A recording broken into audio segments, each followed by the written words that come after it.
So let's talk about metering, all right? So Hans, who designed the camera, has really cleverly set up the metering system. Basically, you can take any scene and he can calculate for your camera, like all the bright areas, all the shadow areas, and all the areas in between. And when you shoot on automatic, it can give you the average of all those shots, all those scenes.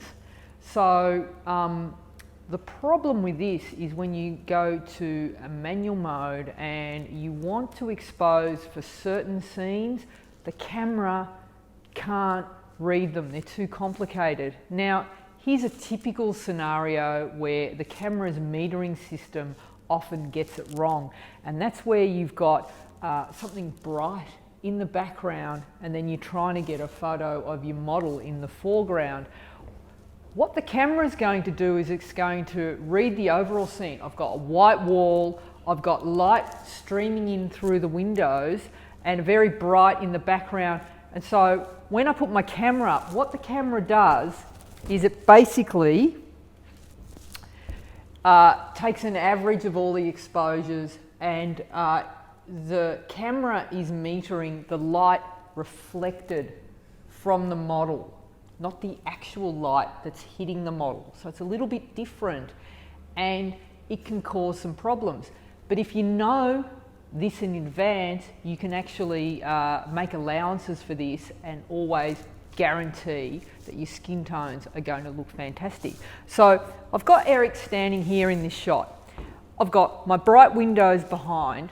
I'm going to try and take a headshot and I'm using my camera's metering system to get that. So basically what I'm doing is I'm metering, so taking a reading off the skin tone. And what I mean by taking a reading off the skin tone is the point where the camera focuses and the point where it takes a light reading. It's the same thing. So if I set my focus point to an area where there's skin, the camera is going to take a reading off that area and it's going to tell me whether my exposure is correct or not. So if I come back now and I expose for Erik's skin tone, my camera is telling me that the correct reading is at f2.8 is at 400 ISO is 1/320th of a second, will give me the correct exposure for Erik's skin. And if I take that shot and we have a look, it's not the case. The camera has also taken into consideration the fact that there's a lot of light area behind Erik, the white walls, there's lots of light, and the fact that Erik has a very light skin tone. So the camera is trying to get an average reading, right? But this is not an average scene. So we need to learn to compensate. So if I take this and I know that I've got a slightly bright background and I overexpose my shot, I'm going to get a much better skin tone. So if I know that every time the camera takes a reading off a skin tone and it's off medium to light skin, it's always going to give me an exposure that's slightly under. So I can compensate that by shooting slightly over. So the camera's telling me 1/320th of a second at f2.8. If I now open up, by a stop and shoot at 1/125th of a second, I'm going to get a much better skin tone, much brighter, and he's looking better. And because I've got so much light behind him, I can go brighter still. And what I tend to do is I just tweak and test different shutter speeds, because all I want, what's important to me, is the skin tone. So have another try. And that is a fashion skin tone. Now see what happens to the background? The background is blown out. We've lost detail in the background, and that's okay because that makes a better shot. I don't care about the background because that's not the hero of the shot. The hero of the shot is the model, Erik. So I've overexposed what the camera is telling me to do. I'm overriding what the camera is telling me to do and getting a much better exposure for the skin tone. So then I need to determine how much light is in my shot, and that's how I set my ISO. So in this case, we've got light coming in through the big windows, we've got light bouncing around everywhere. This is almost like being outside, but we're inside. So there's plenty of daylight, so I can probably get away with an ISO, quite a low ISO.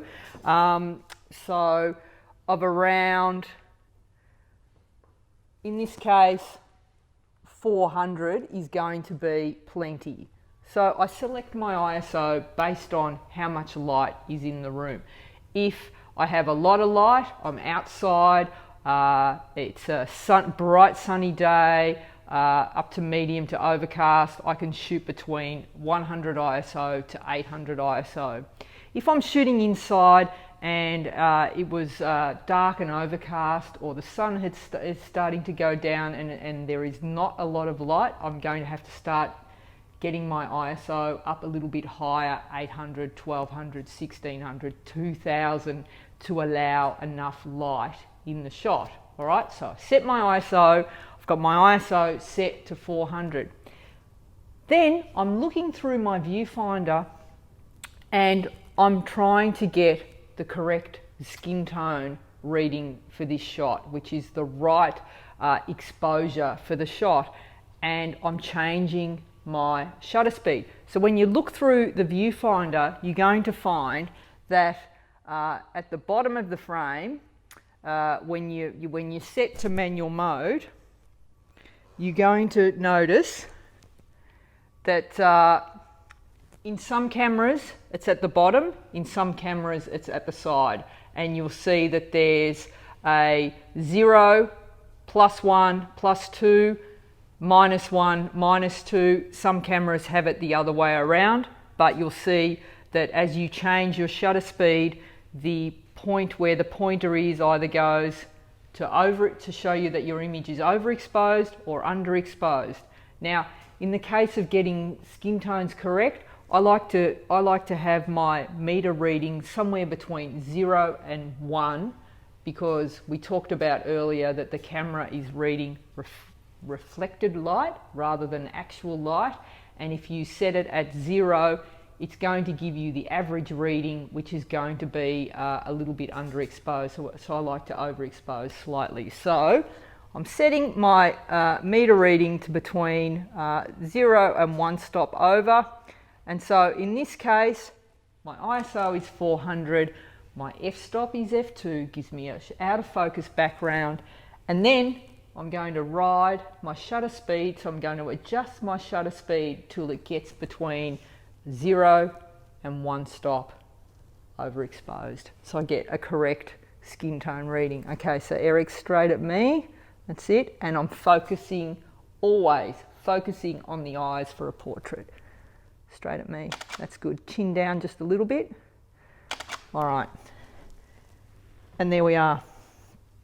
So the background goes out of focus because we're at f2.8. The skin tone is looking perfect, and you can see that that is the correct meter reading. For that, it's actually 1 stop over. All right, I want to show you what it looks like when I shoot this according to what the camera tells me is the correct setting. So I've got that set now to what the camera is telling me is the correct setting, and it's way too dark. The skin tone is way too dark because the camera is taking into account all the white light that's around, that's bouncing around, and it's giving us a reading that's not quite accurate. All right, and I also want to show you the difference. So we'll go back to where I was. Fantastic. If I shoot this at a higher f-stop, say like f11, what that does to the shot, suddenly we've got it looking a lot sharper in the background, a lot more detail, not as good. So let's go back to 2.8, we get that nice creamy looking background, and we actually go back to the right exposure. We'll just get a really nice shot there. That's nice. Chin down just a little bit, just a bit friendlier with the eyes. That's it, that's nice. That's good. Fantastic. That's great. Beautiful.